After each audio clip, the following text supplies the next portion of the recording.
What's going on, guys, and welcome back to another episode of Career Mode. This is episode number 35, and we start today's episode off once again requesting for some funds.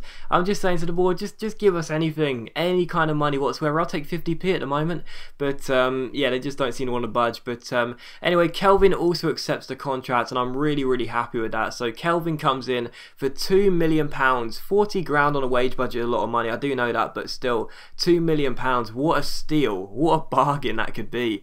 So I'm very happy with that signing of Kelvin, and yeah, I think that is an absolute bargain, man. Seriously, sell James Henry for 4.75 million, bring in Kelvin for 2. I think that's amazing business from us, and I'm really happy with that. As you'll see, the news article praises us for a good piece of business. But anyway, guys, if you would like another double upload of Career Mode today, so if you want another episode of Career Mode later on tonight, then once again, get this video to 500 likes. That's what I asked for yesterday. You guys did really well with that. So if you guys can get this video to 500 likes, I will upload another episode of Career Mode for you later on this evening. So yeah, let's have another 2 episodes of Career Mode today. Let's get 500 likes for another one. But anyway, here is Kelvin, 5-star skills, 3-star weak foot, pretty quick, pretty decent, very good dribbling, and yeah, I mean, as I said, he's 75 overall, so he's one better than James Henry. I would imagine he's probably got higher potential than Henry as well. I'm pretty sure he does, to be honest.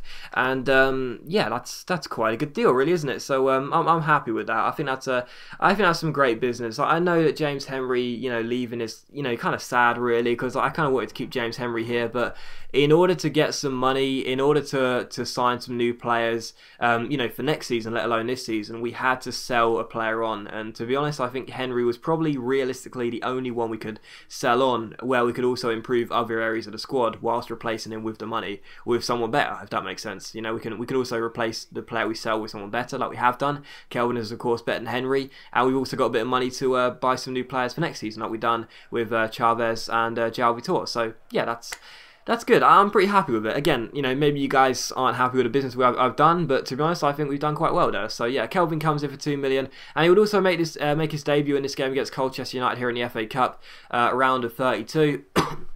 So we take on Colchester at the Den. We did rest pretty much the entire side, to be honest, because I felt confident to win this game. No disrespect to any Colchester fans out there, but I felt very confident coming into this game. However, disaster did strike in the 11th minute here. Kelvin goes for a volley, and he half volleys it just wide the post, but sadly, Mark Beavers, who's just signed a new contract, stays down, and sadly, he has to leave the pitch. So that kind of sucks. Fabricio comes on, so it's not like we ain't got a replacement for him. Fabricio's the best player of the team in terms of overall. But yeah, Fabricio comes on, and Beavers does get an injury. So this is why I don't like playing first team players in the cup competitions, because if they get injured, it really does suck. But Beavers does get an injury, and Fabricio comes on for him. We've got Gutierrez, who's been in really good form since we introduced him to the first team, so it doesn't matter too much, but it still does kind of suck to see players get injured. But in the 45th minute here, Walker makes a great save there to deny Michael Ngu. It was a lovely bicycle kick by Michael Ngu there, looking for his 2nd goal of the season, but sadly, it was a great save. It was Kelvin's crossing, but it was a great save, and it was still 0-0. So Colchester were doing really well in this game. They sort of limited our chances. We had to take a few efforts from outside the area. Didn't really have too many clear-cut chances there, and the ones we did have, the goalkeeper saved well. And in the 71st minute, they almost took a shock lead here. Sears came through, but Nyland in goal made a very good save. So it was still 0-0, Colchester 0, but a great chance for the visitors to take a shock lead in this game and possibly have a shock win. But in the 72nd minute, from the corner, it's cleared away. It comes out to Dongu. He ends up playing the ball forward. It's a poor pass, really, but it's intercepted by Stanislas. He wins it. He spots the run of Bentaleb. He runs through, our holding midfielder on loan from Spurs, beats the defender, goes 1-on-1, and it's a great finish as well. He missed a really good chance in the last round against Blackburn when he went 1-on-1, and I put the ball miles wide, but that time it was much better composure. Decided to go around the goalkeeper with a fake shot and put it into the back of the net. So a great finish by Bentaleb, and that's his 1st goal in a Millwall shirt. He is of course on loan from Spurs. I might think about picking him up next year, because he is quite good. He's 70 overall, and he always plays quite well when we play him. But to be honest, I'm not entirely sure. But it was a good finish regardless, and we left it late in that game. We left it quite late to get the win.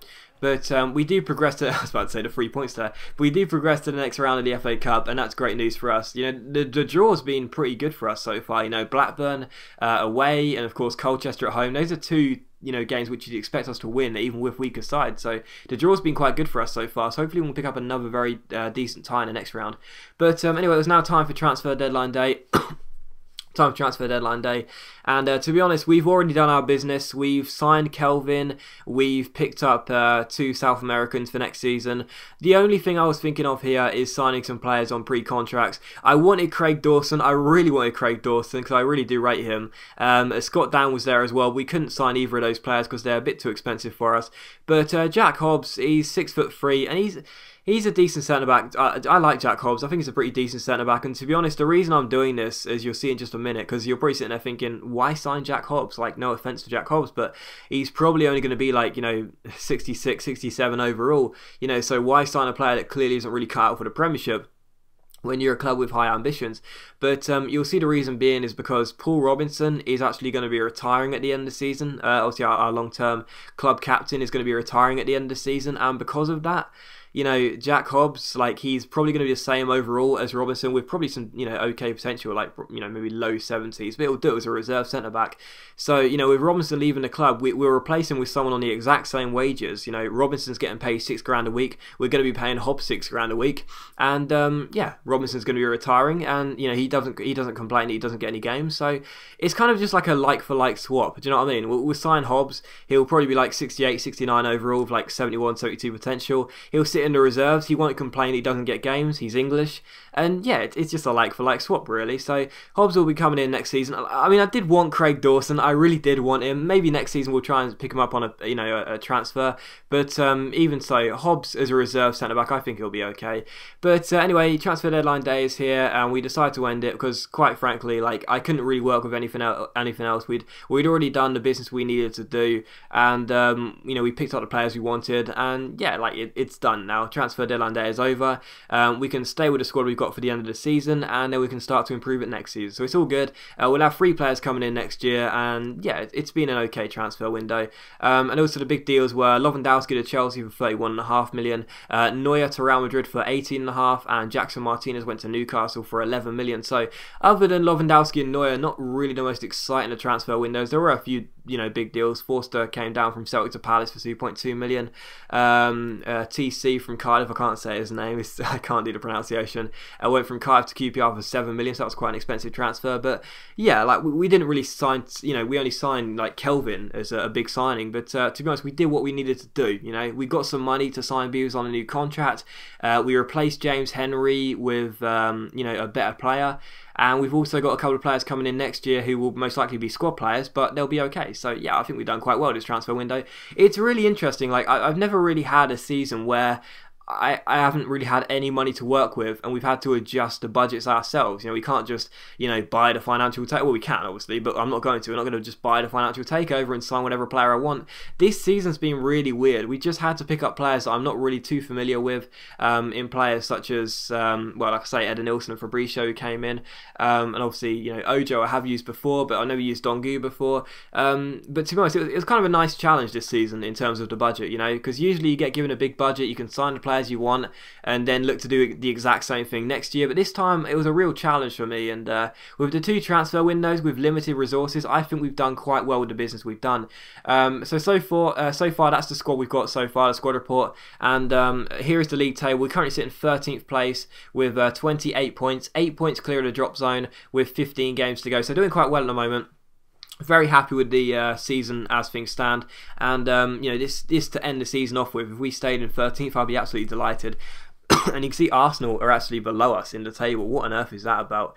Arsenal are all over the place at the moment. I read some comments on a previous episode from everyone saying, lol, look at Spurs in the relegation zone, they're doing so badly. Well, I guess any Spurs fans will be getting their revenge right now because Arsenal are doing terribly. But anyway, here is a look at the squad. Again, it's not a full squad, it's not a fixed squad at all. We do need to sign some new players for next season, but we'll get some more money, we can do that next year. But for the time being, it's okay. It's alright. I mean, we're a 3.5 star team, so we've gone up by half a star since we took over, and yeah, we're okay at the moment. We're doing okay. I'd still like to bring in some more players, and I would have liked to have signed some better players for this season, but sadly we had to work with what we had. We didn't have much to work with, and we've done okay. So I mean, all I'll say as well is thank God for Brian Carrasco, because without him we would definitely be in a relegation zone. But anyway, we take on Queen's Park Rangers here at the Den, and to be honest, looking to get a win in this game. Of course, We beat Chelsea here at the Den in the last game we played in the league, and of course we just saw of Colchester in the FA Cup, so we're doing okay at the moment, and we're looking to beat QPR. We drew 2-2 with them in the reverse fixture at Loftus Road, so we take on the side that got promoted with us last year. They were the title winners, and Charlie Austin had the first chance of the game, but his header went wide of the post. Real good chance for him there, and in the 26th minute, another great chance for QPR. Rafael Sobis gets onto the ball, but our goalkeeper makes a great save, and then he makes another fantastic one to deny whoever it was coming in there. So a great double save by our goalkeeper, really good stop, and I think Eder Nilsson might have got a touch as well, but even so, what a great save first and foremost by Nyland. And it's still 0-0, and in the 45th minute, Eder Nilsson's onto the ball, gets past Charlie Austin, beats him with a step over, plays it back to Seb Larsson, just trying to retain possession really, because I was giving the ball away quite a bit in this game. The ball ends up going across to Jack Robinson. Robinson's waiting for the lunge from O'Neill, gives it to Carrasco, 1-2 with Liam Trotter here. Carrasco down the left hand side, real good chance for us, first time crossing, Trotter flicks it up in the air, Kim Ojo wins the header, but he hits the bar and it spins out of play. So that's a real shame there. Ojo's in a bit of a drought at the moment. Well, he's been in a drought all season really, hasn't been playing too well, and I thought he'd scored a fantastic header there, but sadly it hit the top of the bar and ended up going out for a goal kick. So still Millwall 0, QPR 0 after the first half, but we did make a substitution late on in this game. Dongu, Stanislas and Gould came on for Larson, Kelvin and Ojo. I wasn't playing well. The game was a bit of a damp squib really. Nothing really happened, and you know, I was just thinking as the game was being closed out, we'll bring on some pace, and if the game ends as a draw, then it ends as a draw really, but if we can snatch a late winner, I'll be really happy. But QPR also made a substitution there,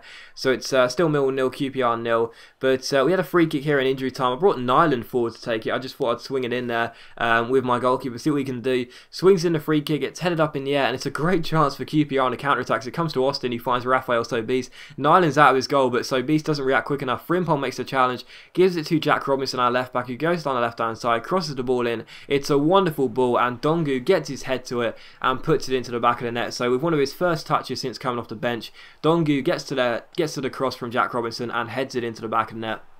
It was a great cross by Robinson as well. He's been a really good left back for us since we brought him in on loan from Liverpool, and it's a great header by Dongu, and that makes it Millwall 1, QPR 0 in injury time. So I was absolutely delighted to steal away with 3 points, because we didn't deserve it. You know, it was such a boring game. It was a really poor one as well. If anyone deserved to win, it was probably QPR, but instead Dongu rescues us all 3 points in injury time. The substitute heads the ball past Robert Green, and that means the game does indeed finish at Millwall 1, QPR 0. So Dongu comes off the bench, gets his 6th goal in the Barclays Premier League. I think it's his 6th, and yeah, that seals a 1-0 victory, which means we collect all 3 points. So we didn't deserve to win, but we got it, so I'm very happy with that. But as always guys, a big thank you for watching today's video. I really hope you enjoyed it. Don't forget 500 likes and I'll upload another episode of Career Mode for you later on tonight. So 500 likes for another episode of Career Mode later on tonight. Otherwise I'll see you for the episode tomorrow, but hopefully I'll see you tonight. Let's get 500 likes on today's video.